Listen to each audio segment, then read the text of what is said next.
파수꾼 동질기 문화 인사드립니다. 목요 강설 현울TV 윤목사입니다. 예, 계속 이어서 창세기 말씀을 가지고 목요 강설 진행하겠습니다. 이번 주 창세기 15장 8절로 21절의 말씀을 본문으로 그 말씀을 내가 무엇으로 할 수 있습니까? 라는 제목으로 하나님 말씀 전달하도록 하겠습니다. 창세기 15장 8절로 21절입니다. 그가 이르되 주 여호와여, 내가 이 땅을 소유로 받을 것을 무엇으로 알리이까? 여호와께서 그에게 이르시되 나를 위하여 3년 된 암소와 3년 된 암염소와 3년 된 순양과 산비둘기와 집비둘기 새끼를 가져올지니라. 아브라함이 그 모든 것을 가져다가 그 중간을 쪼개고 그 쪼갠 것을 마주 대하여 놓고 그 새는 쪼개지 아니하였으며 솔개가 그 사체에 내릴 때엔 아브라함이 쫓았더라. 해질 때 아브라함에게 깊은 잠이 임하고 큰 흑암과 두려움이 그에게 임하였더니 여호와께서 아브라함에게 이르시되 너는 반드시 알라. 내 자손이 이방에서 객이 되어 그들을 섬기겠고 그들은 400년 동안 내 자손을 괴롭히리니 그들이 섬기는 나라를 내가 징벌할지며 그 후에 내 자손이 큰 재물을 이끌고 나오리라. 너는 장수하다가 평안히 조상에게로 돌아가 장사될 것이요 내 자손은 4대 만에 이 땅으로 돌아오리니 이는 아무리 족속의 죄악이 아직 가득 차지 아니함이니라 하시더니 해가 져서 어두울 때에 연기나는 화로가 보이며 타는 횃불이 쪼갠 고기 사이로 지나더라. 그날에 여호와께서 아브라함과 더불어 언약을 세워 이르시되 내가 이 땅을 애굽 강에서부터 그 큰 강 유브라데까지 내 자손에게 주노니 곧 겐 족속과 그니스 족속과 감몬 족속과 헷 족속과 브리스 족속과 르바 족속과 아무리 족속과 가나안 족속과 기르가스 족속과 여부스 족속의 땅이니라 하셨더라. 아멘. 예, 오늘 본문의 말씀은 지난주에 믿음으로 의롭다함을 받은 아브라함에 이어 계속해서 진행되는 하나님과 아브라함의 친밀한 만남에 관한 기사가 되겠습니다. 믿음의 성격에 대해 지난주에 규정할 때 믿음이란 사실에 대한 확신이 아닌 약속하는 존재에 대한 신뢰라고 했습니다. 믿음은 군대의 체계와도 같죠. 명령을 내리시는 분에 대한 무한한 신뢰, 바로 그것이 믿음입니다. 지휘관을 믿을 수 있다면 지휘관의 어떤 명령도 순종할 수 있습니다. 그래서 사람이 살아갈 때 정말 중요한 게 인간관계 아닙니까? 또 인간관계가 되려면 서로 간의 신뢰가 밑바탕이 돼야 됩니다. 서로가 신뢰할 수 없다. 정말 피곤하죠. 또 사는 것이 피곤합니다. 신뢰가 없는 상태로 상대방이 내가 어떤 말을 했을 때 그 말이 참으로 마음에서 우러나온 말인지 아니면 그냥 흘려서 한 말인지 그걸 알려면 일일이 또 검증을 해야죠. 가령 다음 주에 내가 밥 한번 살게. 그런데 그 말을 한 대상에 대한 신뢰가 없어요. 그럼 별 생각을 잘하죠. 맨날 바쁘다고 하더니만 밥 먹을 시간이 있는가 보네. 자기가 산다고 했는데 또 말뿐 아니야? 밥을 산다? 뭐 나한테 부탁할 거 있나? 꿍꿍이가 있나? 사주고 나서 생색내려 그러나? 이런 걸 생각해야 되면 진짜 삶이 피곤할 수밖에 없죠. 제가 뭐 또 가장 신뢰하는 사람들이 많이 있습니다만은 제가 이제 목회적으로는 뭐 그렇습니다만은 그걸 빼고 제 아내를 신뢰합니다. 그리고 진짜 우리 성도들 그리고 동지들 저하고 진짜 마음을 함께하는 신앙을 같이 공유하는 그리고 이제 영적인 스승 안 목사님 제가 정말 신뢰하는 분들이죠. 그럼에도 아무리 그 사람을 내가 신뢰한다 해도 100% 그 말을 믿는 것도 아니고 또 다 거기에 따르는 것도 아니에요. 필터링은 있어야죠. 모든 관계가 그래요. 제가 스승을 신뢰한다고 해도요 그분의 모든 말과 가르침을 다 받진 않아요. 받아들이는 것도 아닙니다. 대체로 이분을 신뢰할 수 있다라고 하는 생각을 제가 이분을 16년 전에 알았기 때문에 16년 전에 17년 됐나? 꽤 됐죠. 또 그 이후에 제가 본 스승은 자신이 한 말과 일관되게 그렇게 살고 그분을 내가 신뢰하는 거예요. 그러나 사람이기 때문에 100% 확실한 건 없어요. 이슬도 그래 신뢰할 수도 없는 거예요. 그래서 어떤 똑같이 코로 숨 쉬고 또 앉아서 변기 앉아서 이제 뒷일을 보는 그런 어떤 누군가를 갖다가 맹목적으로 추종하는 사람들은 제정신이 아닌 거예요. 남녀로 예를 들까요? 자, 남자 여자가 만나는 건 아름다운 거잖아요. 자, 왜냐하면 남녀의 만남은 생명을 탄생시키잖아요. 생명의 결합이 될 수 있습니다. 그래서 서로가 서로에게 난 정말 당신을 사랑하오 이렇게 말을 하면 어떻게 믿을 수 있을 것인가. 그러니까 사랑한다고 말은 하는데 해주는 것은 없어요. 그리고 결혼하자는 말도 안 하고 그러면 그 사랑한다는 말에 진위를 의심하는 거죠. 자야, 그래서 사실 이제 결혼식을 내가 언제 했냐 싶은 이제 세월도 많이 흘러셔가지고 또 그러겠지만은요. 어찌되었든 간에 우리 교회 내에는 그래도 이제 출석은 하고 계십니다만 온전하게 지금까지는 그랬죠. 믿는 아내와 믿는 남편과 믿는 아내가 이렇게 온전하게 결합을 해가지고 이렇게 세워진 가정이 없어요. 이제는 이제 한 가정이 있긴 해도 이제 한참 이제 장성을 하고 이제 나이가 드셔가지고 그래도 어떻게 하나님의 은혜로 이제 오셨지만은 그렇다는 겁니다. 그러므로 우리 남편을 두고 계신 우리 교회를 기준으로 이야기하면 아무래도 여러분 파수꾼 동지들도 그래요. 남자분은 거의 없잖아요. 사실 그러잖아요. 예? 이제 남편이라고 이야기를 했을 때 여러분의 남편이 여러분을 진심으로 사랑한다라고 생각하십니까? 자, 여러분은 여러분의 남편이 여러분을 진심으로 사랑한다고 생각하시냐고 제가 그냥 물었을 때 여러분의 속으로만 대답하시면 되겠죠.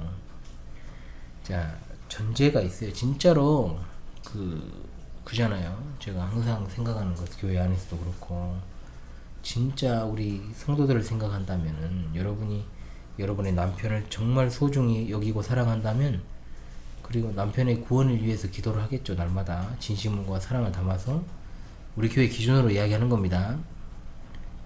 네가 뭐 교회 나오든 말든 어차피 그냥 만나서 살게 되었으니까 너는 그냥 한 세상 살다가 지옥에 가든지 말든지 그런 생각이라면 달라지겠지만, 정말로 진짜 남편을 사랑하는 마음으로, 그렇게 정말 지옥 가기 바라지 않는 마음으로 여러분이 남편을 위해 기도하고 호소하고 고민했는데 결국 이제 결과가 좀 있고 그러잖아요. 그런데도 불구하고 코빼기도 안 비친다. 단언하죠. 남편이 사랑 안 하는 거죠. 그거는 그렇잖아요. 적어도 제 경험으로 제 주변에 지금까지 살아오면서 믿음이 없거나 약해도요, 진짜 자기 부인 사랑하면 억지로라도 교회 나오고 믿음도 성장하더라고요. 어떤 측면에서는. 모두가 다 그런 건 아니지만, 특히 그런데 우리 교회는요, 아내뿐만 아니라 자식도 다니잖아요. 자기 자식이잖아요. 내 자식이 아니고. 그래도 안 나와요. 뭘까요, 그게? 신뢰라는 게 참 중요하잖아요. 신뢰, 진짜. 우리가 상대방이 내 말 안 믿으면 팔짝 뛰잖아요. 그러면서 손에 장도 지지고 성도 바꾸고 상대방이 자식도 되기도 하고 맹세를 합니다. 좀 오버를 해가지고 이제 오버가 되면은 누구한테까지 가요? 이제 하나님께 맹세를 하죠. 여기까지가 바로 이제 인간과 인간 사이의 신뢰의 문제에 대한 것입니다. 자, 그렇다면 하나님과 인간의 관계는 어떨까요? 하나님께서 내가 너에게 복을 주겠다고 하시면 여러분은 그것을 어떻게 확신할 수 있겠습니까? 제 병이 나으면 믿을게요. 자식들이 성공하면 믿을게요. 이번 건이 성공하면요. 시험 붙으면요. 이런 식의 태도입니까? 아니라고 다 말은 하죠. 그렇지 않습니까? 그러면 우리가 무엇으로 하나님의 말씀을 믿을 수 있습니까? 여기에 대한 해답을 오늘 본문이 주는 거예요. 지난 시간에 하나님께서 아브라함에게 내 몸에서 상속자가 나올 것이다. 내 자손이 하늘의 별처럼 많게 될 것이다 라고 했어요. 아브라함은 하나님의 말씀을 믿었고, 하나님은 아브라함의 믿음을 보시고 의롭게 여겨주시고, 자손에 대한 약속을 마치고 하나님은 아브라함에게 이제 부동산에 대한 약속을 하시죠. 가나안 땅, 자식에 대한 약속, 땅에 대한 약속, 이 두 가지가 굉장히 중요하잖아요. 두 번째로 주신 이 땅에 대한 약속을 들었을 때 아브라함은 이렇게 말합니다. 내가 이 땅을 소유로 받을 것을 무엇으로 할리까? 그러니까 이 말 가운데 믿음의 성격, 즉 본질을 규정짓는 아주 중요한 아브라함의 태도를 엿볼 수 있다는 거죠.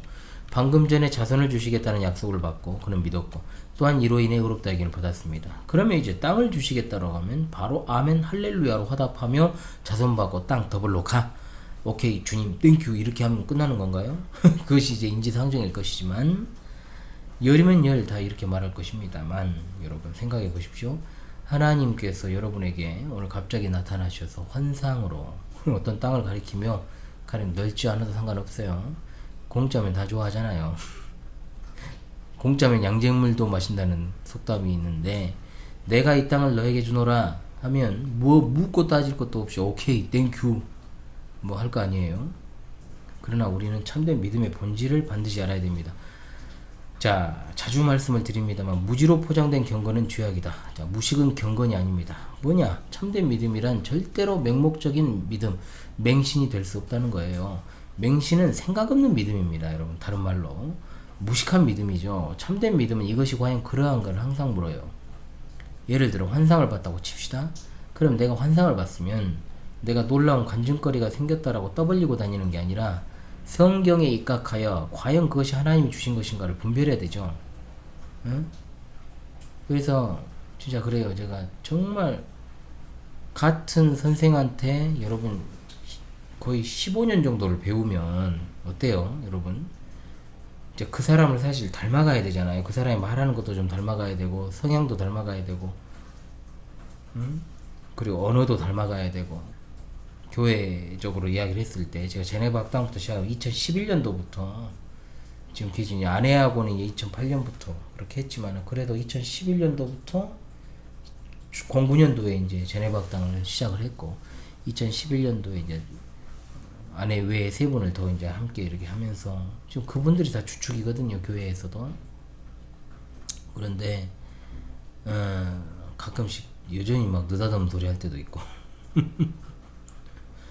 그러니까 이렇게 오랜 시간을 배우고 했는데도 불구하고 한 번씩 보면은 아 참 이게 뭘까라는 생각을 가끔 해요. 그러니까 이 그분들뿐만 아니고 전체적으로 그래도 어찌되었든 10년 가까이 10년 넘게 이렇게 다 어찌되었든 다른 사람이 아니라 이 윤목사에게 다 배우신 분들이잖아요. 그러니까 참 이게 그런 생각들을 해봐요. 물론 모든 믿음이라는 것이 이해를 바탕으로 해서 믿는 건 아닙니다. 그렇잖아요? 분명 우리가 믿어야 할 것에는 그대로 믿어야 되는 기독교의 근본 교리들이 있습니다. 그러나 그럼에도 그 근본 교리도 내용을 알아야 믿죠. 그렇지 않습니까? 여러분? 믿음은 약속이니까. 상대방이 하나님이신데 약속을 주셨지. 그러면 그대로 믿어야지. 이게 좋은 신앙인 것 같아도 아니에요. 한국 신자들이 아주 좀 약간 저급한 성향이죠. 게으름이거든요, 이게 사실. 그러니까 약속의 선물 보따리를 받았는데 안 풀어봐요. 왜 안 풀어봤냐고 물어보면 이렇게 핑계를 댑니다. 너무 소중하고 귀하고 아까워서 안 풀었다고. 웃기고 자빠졌네. 사실 받는 것은 좋아서 받았어요. 그랬는데 안 열어본 거예요. 이게 신자들의 현실이에요. 한국교회에 굉장히 많은 경향이에요. 저는 너무나도 이런 모습을 봐왔고 제가 교회에서도 발견하거든요, 이거를. 약속을 받았으면 내용이 구체적으로 뭔지 알려고 해야죠. 이게 신앙생활이다.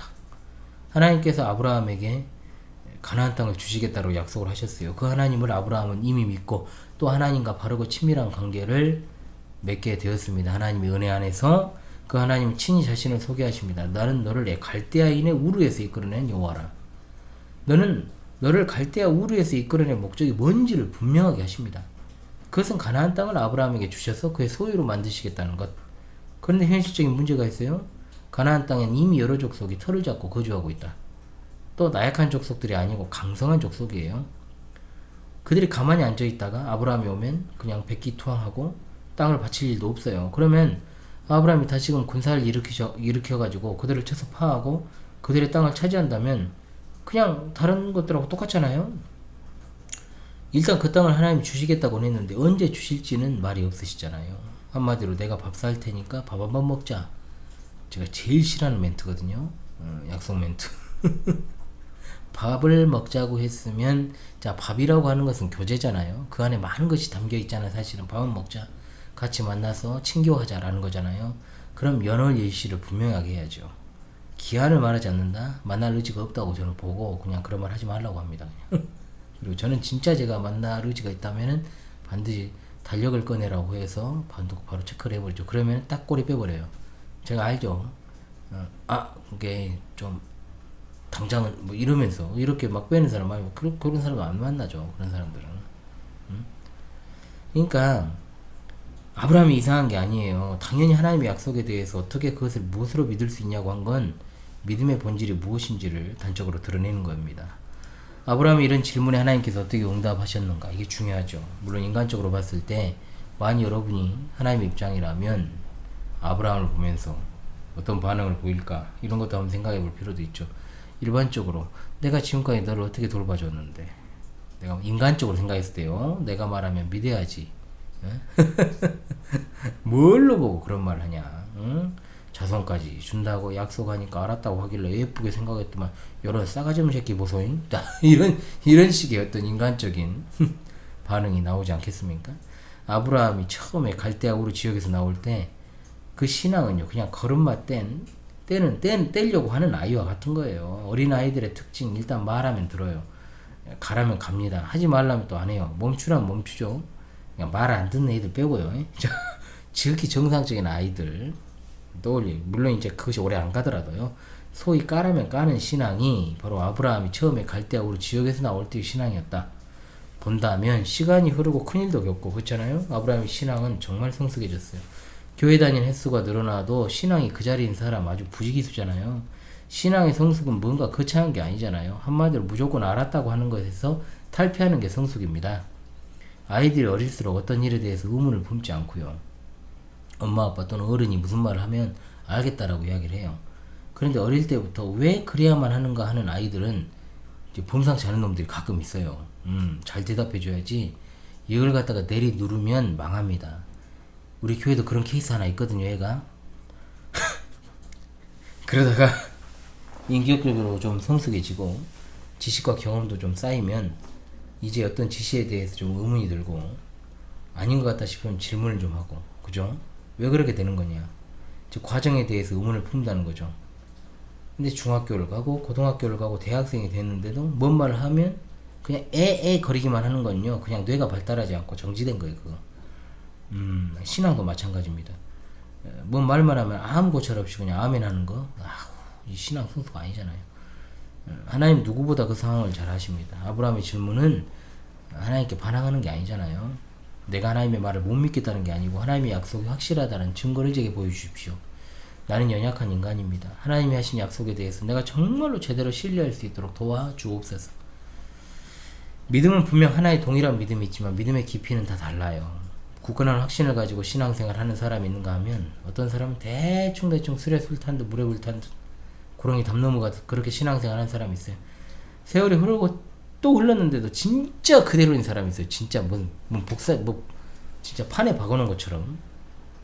모르겠어요. 개미 눈물만큼 변화는 될지 모르지만 거의 변화가 없어요. 신앙이 오래될수록 필요한 게 뭐냐? 믿음의 확신. 근데 신앙이 오래될수록 요령이 생기고 게을러지고 나태해진다면 그 신앙 진위 여부를 사실 살펴야 되는 거예요. 사실은 그래요. 심각한 거죠. 아브라함이 이런 질문에 의도로 하신 하나님이 언약을 체결하실 때 아브라함에게 명령하십니다. 9절에 나를 위하여 3년 된 암소와 집비둘기 새끼를 가져올지니라. 자, 하나님께서 준비하라고 하신 품목보다 주목해야 될 것은 뭐냐? 나를 위하여라 그래서 나를 위하여 모든 것이 다 하나님을 위한 것입니다. 그러므로 아브라함이 취할 짐승은 아브라함이 죄를 사하기 위한 희생제물이 아니잖아요. 아브라함이 이 명령을 들었을 때 하나님께서 무엇을 하실지 바로 알아듣습니다. 왜냐? 이와 같은 언약 체결은 고대 근동에서 주로 행해지던 것이니까 그 말을 듣고 아브라함은 그 명하신 동물을 잡아 두 개로 쪼개진 것들이 마주보도록 배열을 하잖아요. 딱 한마디로 이열 종대가 되었죠. 그러면 동물을 쪼개서 마주보도록 놔둔 게 뭔 의미가 있냐? 성경 다른 부분에서 이 내용을 알게 됩니다. 에레미야 34장 8절 18절 이하에 송아지를 둘레 쪼개고 그 두 조각 사이로 지나며 내 앞에 언약을 맺었으나 그 말을 실행하지 아니하여 내 계약을 어긴 그들을 송아지 두 조각 사이로 지난 유다 고관들과 예루살렘 고관들과 내시들과 제사장들과 이 땅 모든 백성을 내가 그들의 원수의 손과 그들의 생명을 찾는 자의 손에 넘기리니 그들의 시체가 공중에서와 땅의 짐승의 모이가 될 것이다 라고 했습니다. 이 부분에서 말씀하는 뭐냐? 고대 근동에서 두 당사자가 언약을 맺을 때 그 언약을 반드시 이루겠다는 표시로 언약식을 체결했습니다. 먼저 가축들을 둘로 쪼개요. 그래가지고 언약을 맺은 두 당사자가 쪼개진 동물 사이로 지나가는 겁니다. 그러면서 만일 그 언약을 배반할 경우 이 동물의 시체처럼 죽음을 당하게 될 것이며 또한 그들의 시체가 동물들의 먹이가 될 것이다. 이 조주를 포함하는 거예요. 이스라엘 지도자들과 백성들이 하나님과 그와 같은 어떤 언약식을 체결했음에도 하나님을 배신했으니까 그들에게 심판을 내리시겠다라고 경고하신 내용이 바로 방금 에레미야 선지자를 통한 하나님의 말씀이에요. 새를 제외한 나머지 각각 3년 된 암소, 암염소, 수양 쪼개는 것도 보통 일은 아니죠. 각을 뜬다 그러죠. 어린 시절에 아버지가 가축을 잡아 각을 뜨는 걸 제가 봤는데 정확하게 돌로 쪼개 아주 그냥 정교한 아주 기술자였죠. 우리 아버지가 도축업자는 아니었지만 정확하게 돌로 쪼갰던 것을 제가 지켜봤습니다. 그리 크지 않은 토끼를 해체해서 돌로 쪼개는 것도 상당히 오래 걸렸던 걸 봤을 때 보통 일은 아니었을 겁니다. 다 쪼개니까 솔개들이 시체 먹으려고 또 와요. 그 새들을 쫓죠. 쪼개고 한참 지났는데 아무 일 없습니다. 해가 지기 시작하고 아브라함이 잠이 들어버리는데 잠든 중에 이미 칠흑같이 어두워져 버렸고 큰 두려움에 휩싸이게 됩니다. 그때 하나님께서 나타나심으로 아브라함에게 말씀하시기를 너는 반드시 알라 라고 하셨습니다. 내가 무엇으로 알 수 있습니까? 라는 아브라함의 질문에 그대로 대응되는 답. 아브라함이 반드시 알아야 되는 내용은 무엇입니까? 네 가지입니다. 첫째, 아브라함의 자손이 이방에서 객이되어 그들을 섬기고 그들은 400년 괴롭힘 당하게 될 것이다. 둘째, 그 섬기던 나라 어디입니까? 이집트죠. 이집트를 하나님이 심판하시고 그 후에 내 자손이 큰 재물을 이끌고 나올 것이다. 셋째, 너는 장수하다가 평화의 조상에게로 돌아가 장수될 것이다. 넷째, 내 자손은 4대 만에 이 땅으로 돌아올 것인데 그 이유는 뭐냐? 아무리 족속의 죄악이 아직 가득 차지 않았기 때문이다.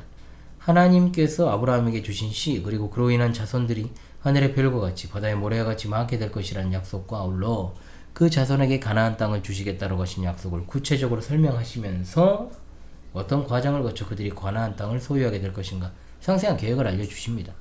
가나안 땅에 거하는 족속들의 죄악이 아직 가득 차지 않았다는 게 핵심이죠. 하나님께서 자신의 백성들을 이방의 압제 아래 고난 가운데 훈련받게 하시고 또한 죄악이 가득 찬 가나안 족속을 자기 백성으로 하여금 치게 하실 것인데 그때까지는 시간이 필요합니다.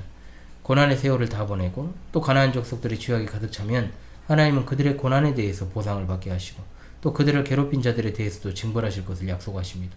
하나님의 통치는 참으로 공의로우시다 라는 것을 발견하죠. 이 말씀을 하실 때 현상이 일어납니다. 연기 나는 화로가 보이며 타는 횃불이 쪼갠 고기 사이로 지나가더라. 이건 하나님께서 이곳에 임하셨다는 걸 보여주는 증거입니다. 또 이스라엘 백성들을 광야 가운데 인도했던 불기둥을 떠올리면 이해가 빠르겠죠? 여기서 주목할 건 쪼갠 가축 사이를 하나님은 지나가셨지만 아브라함은 지나가지 않았어요. 하나님과 아브라함이 맺은 언약은 하나님 중심적인 것이다.